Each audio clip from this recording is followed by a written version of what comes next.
Hi, my name is Jody Randisi. Is it even possible to repair broken people? I'd like to share with you how Toastmaster prison clubs are doing just that, right here in South Carolina. When pottery or a precious vase falls and breaks, we throw the pieces away. Yet, there is an alternative, a Japanese practice that highlights and enhances the breaks, thus adding value to the broken object. It's called kitsukoro, and the translation would be golden mend or golden joinery. This technique rejoins fragments, giving them a new appearance. And because of the randomness with which ceramics shatters and the irregular patterns that are formed using the lacquer laced with gold or silver, a brand new work of art is created, and each one comes with its own unique story and beauty. Kitsukoro suggests many things. First of all, we shouldn't throw away broken objects. When an object breaks, it doesn't mean that it's no longer useful or no longer has value. We should try to repair things because sometimes in doing so, we obtain a more valuable object. Secondly, the Japanese art of kitsukoro teaches that broken objects are not something to hide, but to display with pride. I wonder what would happen if we applied this notion to people. I work with broken people. I voluntarily go to prison every Wednesday to support inmates who came to prison with youthful legacies designed by abandonment, addiction, abuse, bullying, divorce, dysfunction, mental illness, the stress of poverty, and boredom, all of which created wounds that left behind visible scars. And if you think about it, every inmate was once a precious vase, innocent and unbroken. But instead of turning their wounds into wisdom, they turned to criminal behavior. And now our society sees them as people so badly broken that we've given up trying to repair them. There are so many broken pieces, it seems impossible to put them back together. As people who live in communities, we can all agree on one thing. We all want prisoners to come out better people than when they went in. It's been proven that education and training changes the culture inside prison walls. However, unfortunately, America is famous for warehousing offenders who tend to reoffend due to a lack of rehabilitation or education.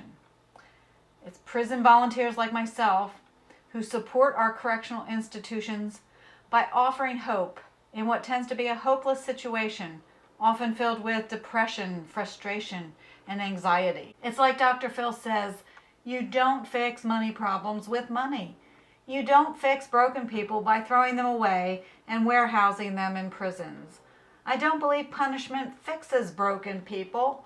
I believe it's kindness and attention and education that fixes people who are broken. And to that end, among other things, I'm a mentor and a member of the Ridgeland Toastmasters, a Toastmaster prison club at a medium security prison that houses approximately 1,100 male felons. The Ridgeland Toastmasters want to change society's perception of ex-offenders because we know what they'll be up against upon their release from prison.